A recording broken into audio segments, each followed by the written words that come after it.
Hey fellow Ristopians, welcome back to Ristopia. So, video title, it's all gone Pete Tong. It's kind of just about a few things that go wrong in the watch collecting hobby. What's gone wrong today? Well, I was meant to get Christopher Ward into the channel. It was coming today. I checked the doorbell, worked, and it kind of did, but I should have put a new battery in. I didn't. It didn't work when he pushed it. My fault. He didn't seem to knock on the door after you didn't hear the doorbell ring. But anyway, so yeah, he left a nice little card for me, which was I can't tell you how upset I was. there was some rude words coming out of my mouth. But anyway, so I'll have that tomorrow now. I'll get some other things done today, and it was my own fault.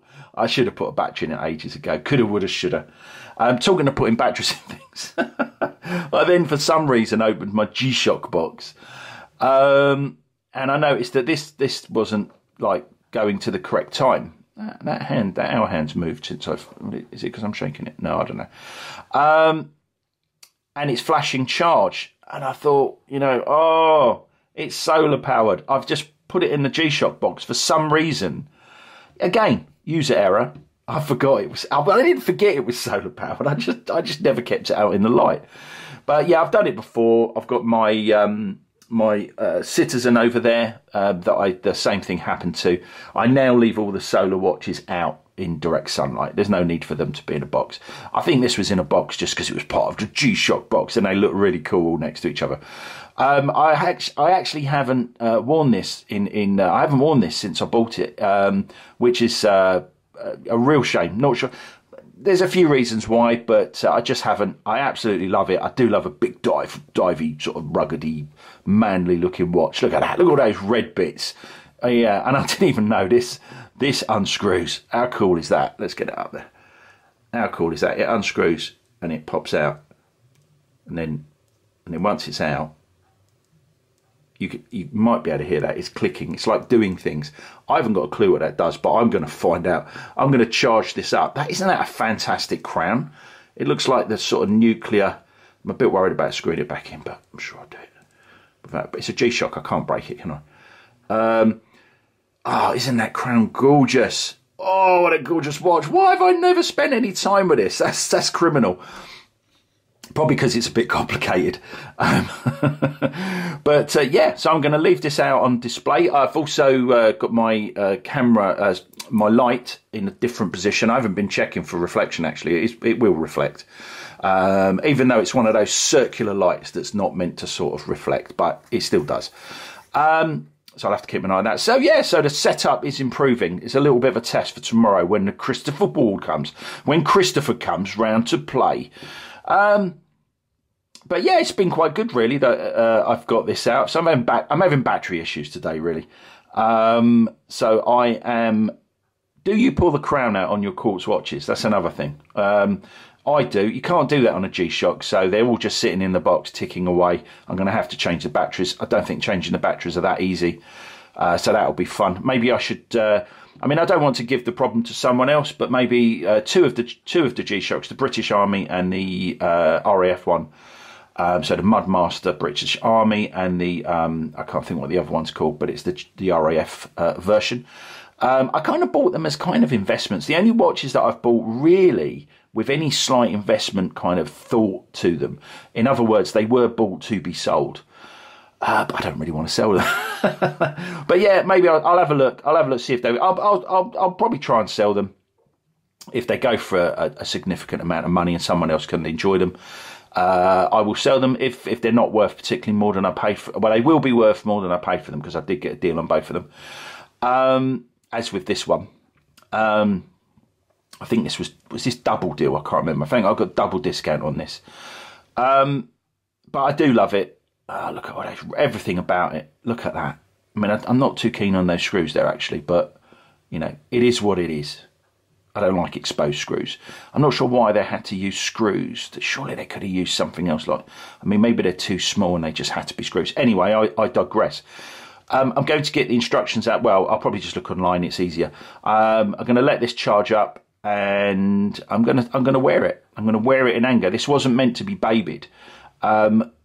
one of the reasons that I got it and I haven't used it is I got it because the discount was the discount was going to go where I got it from, and I had a quick look to see if there was anything, and this certainly appealed to me.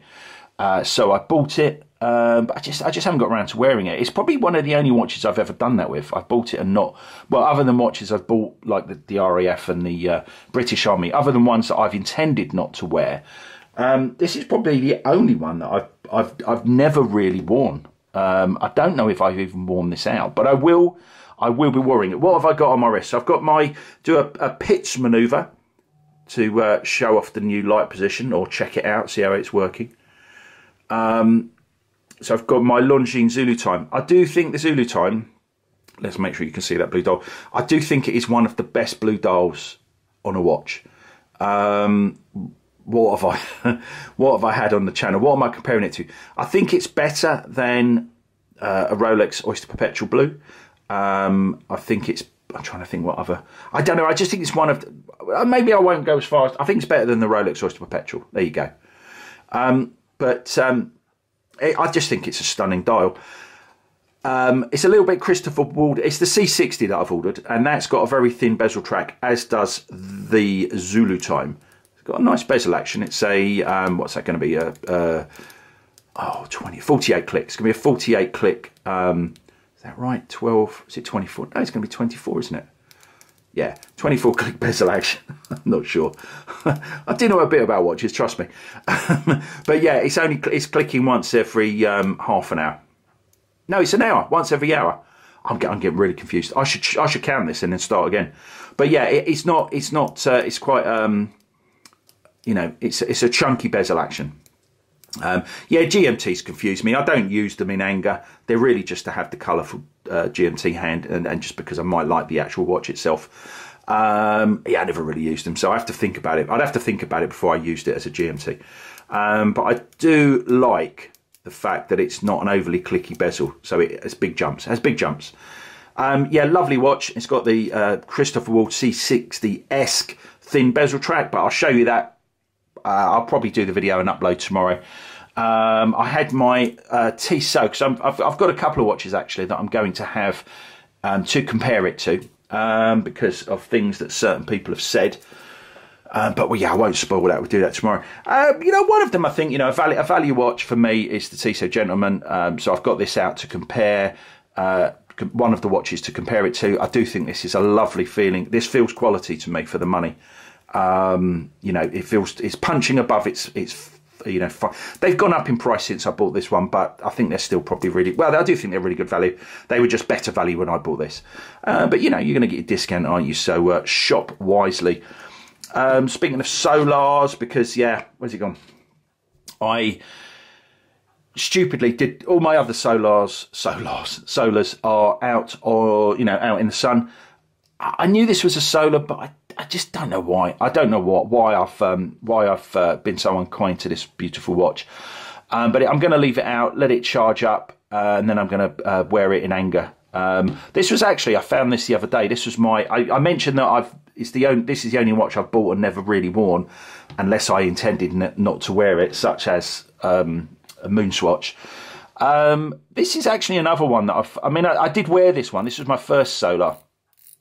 Horrible bezel. I mean, an awful. That's really, really hard to turn. And horrible sort of, I don't know if you can call them, it's just hard to turn. It's just hurting. You know, I'm not a weak guy, but it's just hurting my muscles turning that. It's painful. I appreciate that the watch isn't on my wrist and I'm holding it in my hand, but it's not hurting this hand, it's just hurting this one. Now, I bought this. It was one of the only watches that the bracelet I found really uncomfortable. And that stopped me wearing it. So I took the bracelet off, and I've been meaning to pop it on something else ever since, and I've just not got around to doing it. And then I pretty much lost it. So it was I found it yesterday. I hadn't forgotten that I had it, but yeah, I've not given it any love. So that one's not been out really. It has kind of been out, but it's not been. Oh no, it has been out. It's been in the sun. That one's been in the sun. Yeah, and that was really, you know, my It's All Gone Pete Tong. What else goes Pete Pete Tong with watches. Let me know in the comments below, what have you done? Hopefully they were recoverable things. They were, you know, things. I mean, I think we've all sort of tried to change a bracelet and we scratched the inside of the lugs annoyingly. I always find that annoying, or scratched a lug, a link when you've tried to get a pin out, when you try to unscrew a pin. It's a case of, you know, once bitten, twice shy. Until you've made the mistake, you know, you almost have to make these mistakes. So I would definitely say, practice on cheaper watches first before you touch anything that's really going to upset you. Well, yeah, hopefully the new the new lighting position has worked. I'm going to upload this video, see how it goes. It's a bit of a teaser, I suppose, for the Christopher Ward tomorrow. I'm really excited about the Christopher Ward coming in. I have high hopes for that watch, but until then, I hope this has been fairly interesting. It's a nice short one for me, isn't it? And I don't think I've and erred too much, but yeah, wait and see till I upload. Maybe there's loads in there that I didn't notice, but for now, one wrist, live it. Hey.